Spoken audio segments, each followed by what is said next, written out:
Whoa, Culture Matters podcast.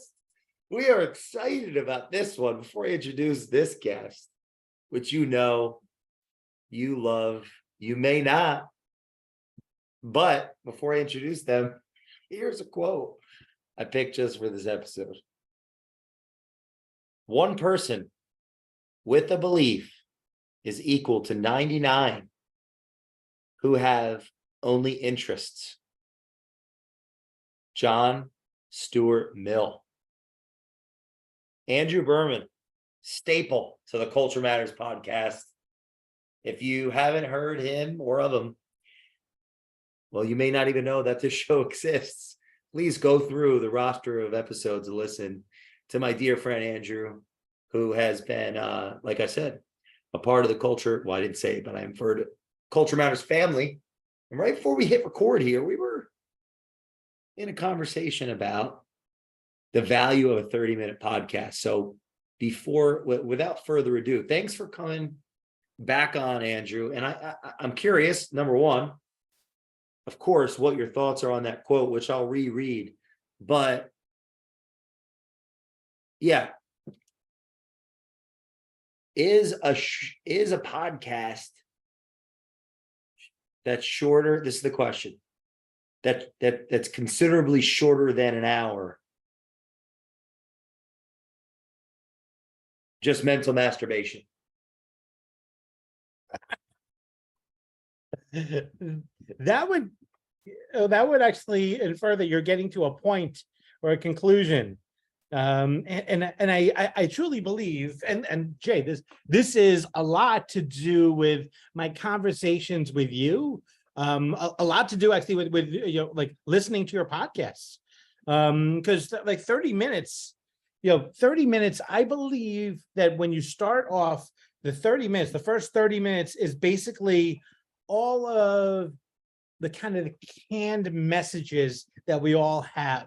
30 minutes will just be, whatever actually, you've kind of trained yourself to tell people about you, about actually your history, about actually your goals and objective. It's all the stuff actually that you want people to know on the surface. And this is something, Jay, you showed me, like the power of long form podcasts. And I started finding that once I started getting over 30 minutes, started getting to 40 and 50 minutes, you start hitting the gold. You start getting some real wow. Audio gold at that point, and really started getting into someone's head. And really it's something that I'm blessed to have actually discovered.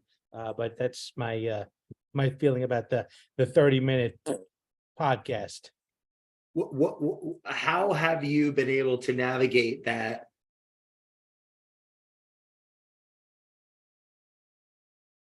Navigate that experience with the guests in a way that brings value, brings that untapped value, or that value that may not normally be tapped into.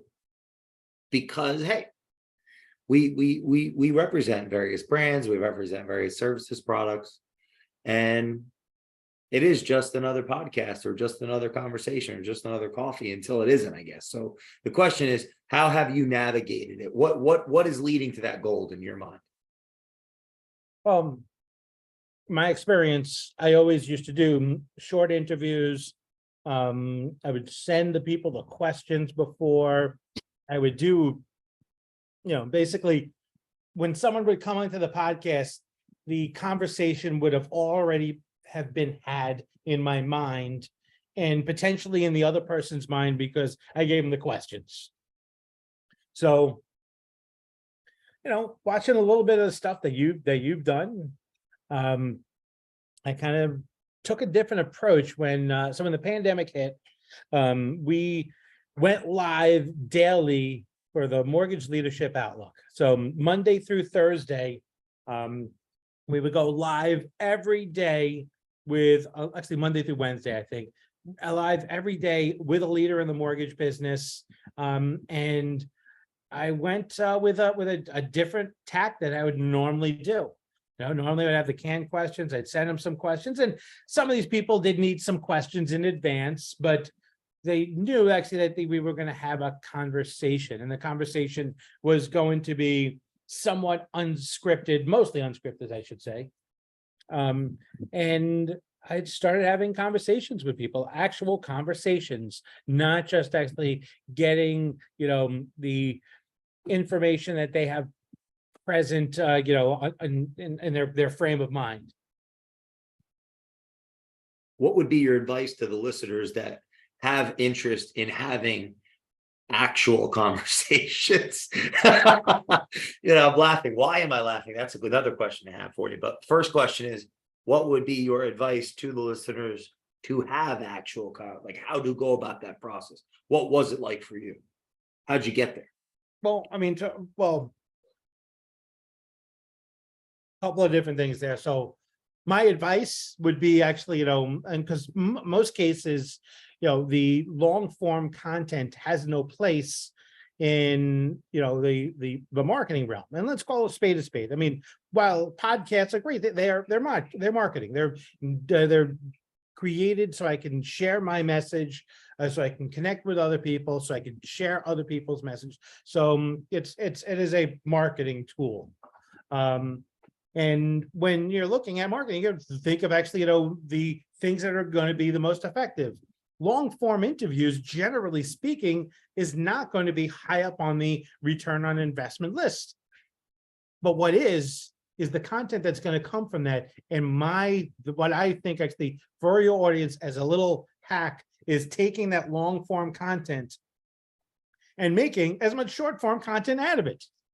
So you take this 45-minute, hour, 45 minutes. I mean, Jay, what's your longest podcast interview that you've done? Bill Dallas, 2 hours and 46 minutes. Okay. And if I remember correctly. Thanks, Andrew. Yeah.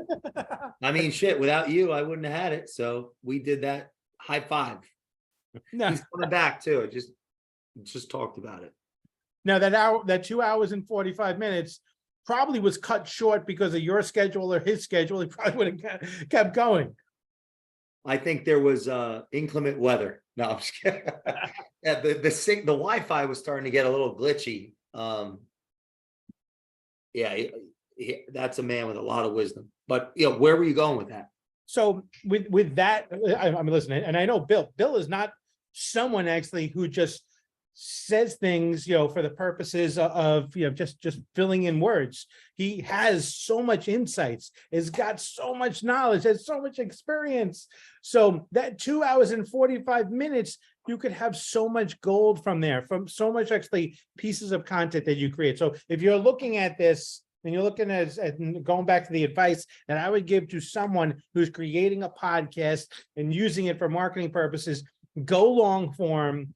Throw away the clock. Let your guests know that you're going to be having a conversation, and that you might cut things up and take things out and use it for different pieces. But let them know actually that you're doing this actually to have an actual conversation. And I think those are a lot more worthy than just a lot of the podcasts out there. And don't get me wrong, listen, there is value in the 30-minute podcast. I listen to 30-minute podcast all the time. I just feel the real gold is in the long form podcast, and especially actually, when you're trying to get inside of someone. And now going back to what I gain from it. So besides actually having good content, I created some great relationships. Like there's no question, like we had bonding moments, there was a couple of times where I teared up. In all fairness, I cried when the movie Something About Mary. So, and if there's, I mean, who wouldn't? Look what happened to the zipper. how'd you get the beans above the fry? If you know, you know. You know, and you just went, So that's it. As you were saying, you were crying. Why? So,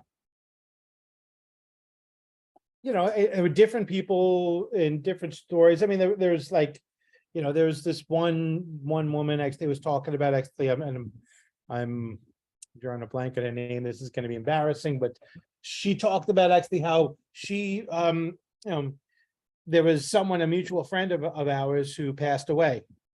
And she never had a chance to kind of reconcile the relationship with her. And that was, something, you know, that just pulled on my heartstrings. So, there's things like that. And just like, I mean, listen, so many amazing people that, listen, I've interviewed and you've interviewed of these just amazing stories. And, and my triggers are things that actually where I am just obviously just some sadness or happiness, seeing victories. I will tear up of it over hearing someone's struggle and kicking ass in life. What have you learned about yourself through this process? I was listening. This is a constant struggle for me. I've always kind of talked a lot, probably talked more than I listened. And that helped me listen more than I talk. Try not to have a, try not to have a preconceived plan for conversations. So like don't even, write down questions. Just basically write down facts and bullet points about the person, things that you just want to make sure you cover, not like verbatim questions. Because I used to do that. And I think actually once I started actually focusing on my conversations on actual conversations, I started to have a lot more value in my conversations. What do the people say? The guests. I mean,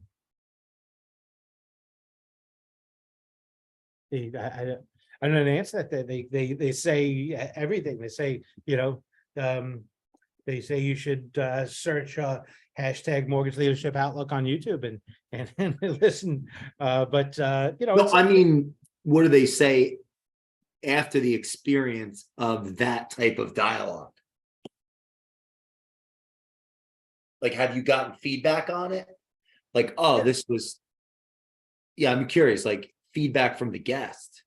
Maybe, so, I mean, generally speaking, it's always, I mean, I've been closer bonded to these people.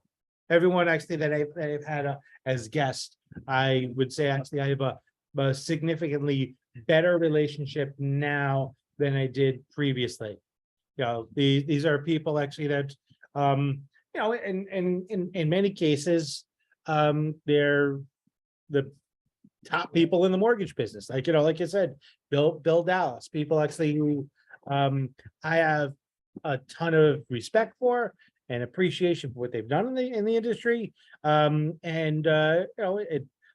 Listen, I mean, I also, not for nothing, but I feel like it helped me understand my significance in the industry.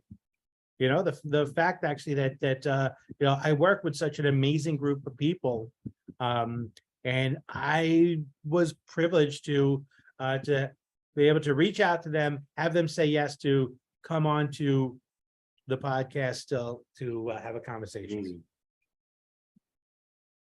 What's happening out there?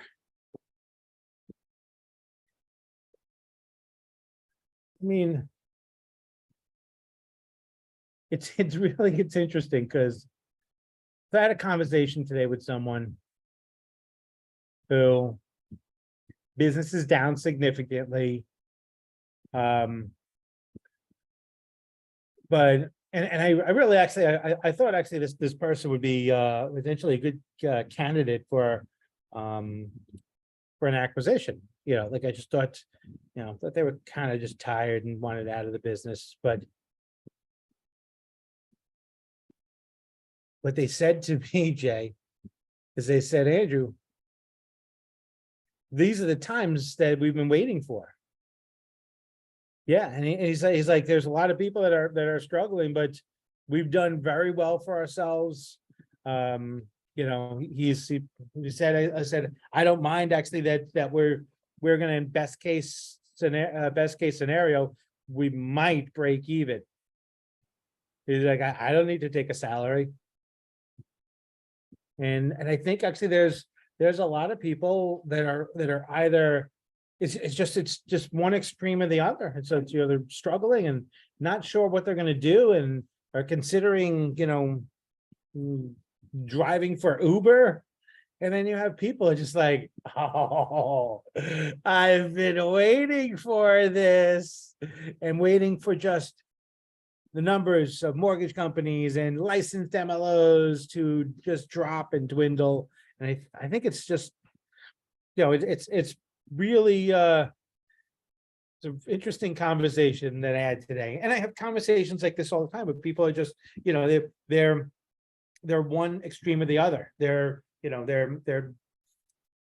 desperate, or they feel like actually that they've, that they're in a difficult situation and for some reason or another. And then people are just, they know actually that we've got a year, maybe 2 years, I think more 2 years, until actually, the market will return and the pendulum will swing from one side to the other side.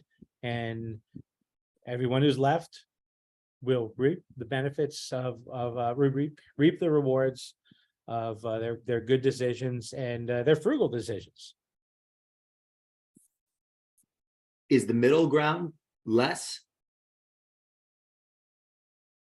I think so. It's like those two extremes. Yeah. I don't, I really think so.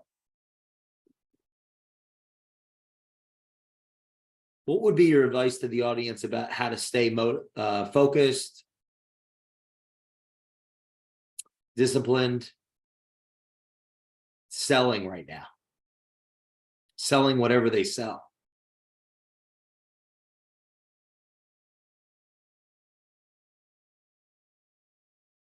If you don't love what you do right now, it's difficult to do what if you don't love what you're doing and you're not having success at it, and you don't get excited about a future of doing that. So let's say, we're talking of most cases because most of our friends, most of our audience are mortgage. So, specifically mortgage here. And if you don't love mortgages, if you don't get satisfaction of just being a part of a transaction, or knowing that you're creating transactions and knowing that you're impacting people, whether it's directly, being there at the closing table, helping to take applications, or, commanding a team or a company of people who are out there doing that. If you don't love it, then this is not a time to hold on. There are other opportunities out there. There are other opportunities that maybe you can make more money in. I really believe actually that we have an opportunity, in this economic downturn, and man, it's going to get ugly out there. It has to get ugly. I mean, and you look at all the data, we've never had, interest rates go the opposite direction until actually the economy breaks. So people are going to lose jobs. The economy is going to get ugly. And maybe it's time to find something that's just going to be a payday if you can't find something that you're going to love. I think somebody sent me an article today, and it was like making an argument that only the upper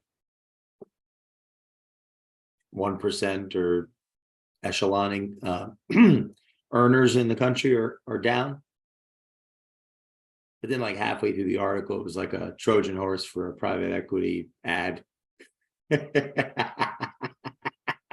Well played. Love sponsored content. What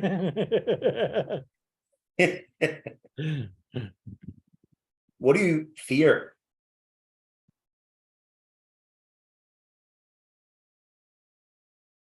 I mean, my fear is that I'm not going to be here tomorrow. Something's going to happen to me, and I can't continue to provide for my family.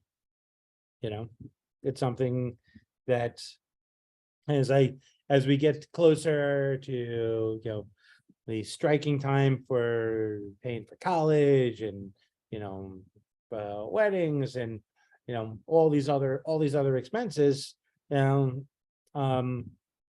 and yes, my wife actually, the dream of actually, um, our nomadic life on the road and an RV, and just kind of like, as we just think about everything, I just worry about me not physically being here.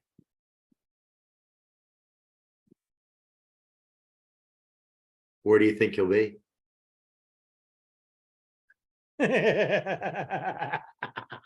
Oh, we're gonna go there? That's where we're gonna go in this? Listen, I don't think actually, I don't think we have any idea. The Elysian Fields? I You're a don't pagan? listen, I'm smart enough to know that I really don't know the answer. Hmm.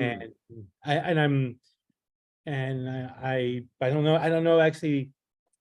I don't know actually that anyone does. And It's gotta be maybe, better than this, though, huh? I mean, You think it's worse? no, but like, why is this bad? Is this bad? Is this bad? I mean, look, come on. Well, I mean, it's not like we got informed what we were up to. I know, but listen, I mean, come on. You live in a beautiful place. You go to beautiful places. You have a collection of amazing books that inspire you. You meet amazing people. We talk to amazing people. We have amazing people all around us. How is this? I mean, this. Listen, and if there is something, if there is a next life, and that next life, if I am conscious, and remember this life, and to go to the, I mean, I don't know. I mean, but let's say in this religious / fairy tale world where there is a life, maybe we go to heaven, maybe we go to hell. I don't know. But Which one you going to, you think?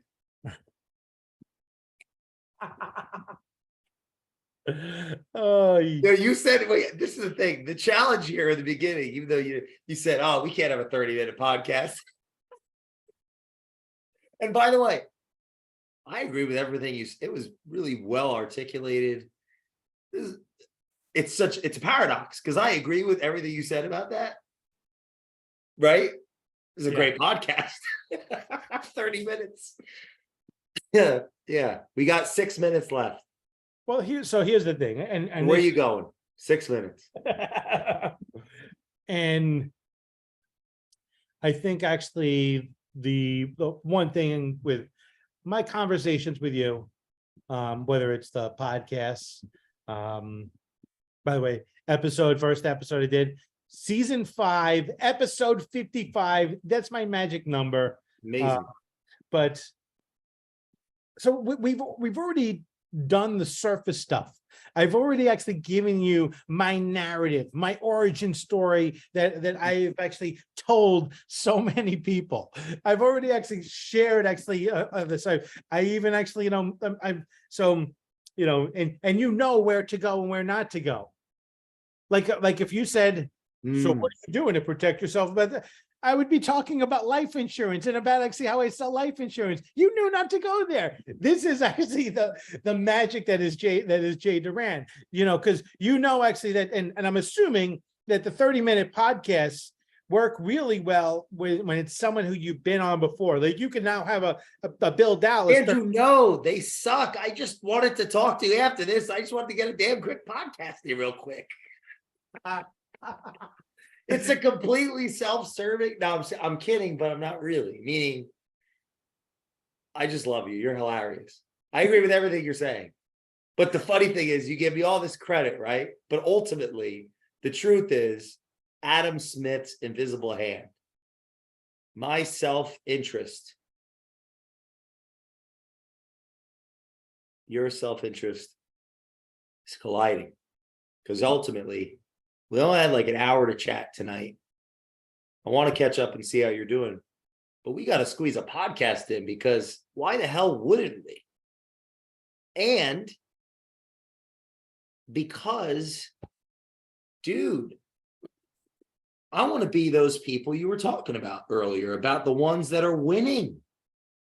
And I think part of that is working more, putting out more content, having more conversations, sharing some of the magic of our relationship with the world. So when you So say that's why we're doing a quick podcast before we catch up. You know what I'm saying? So it's funny because I agree with everything. I think, but sometimes selfishness just reigns, right? Like if you think about it, even if you're not aware about it. On a final note, what do you think about what I think about what you think? here's what I think about what you think about what I think about you. A little too meta there, but okay. Yeah. So I mean, I would say that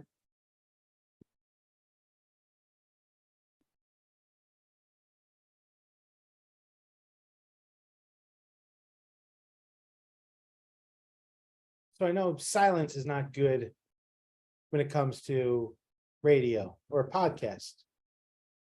But one of my greatest podcast interviews is Elon Musk. And when you ask him a question, it's there in silence for a little bit of time.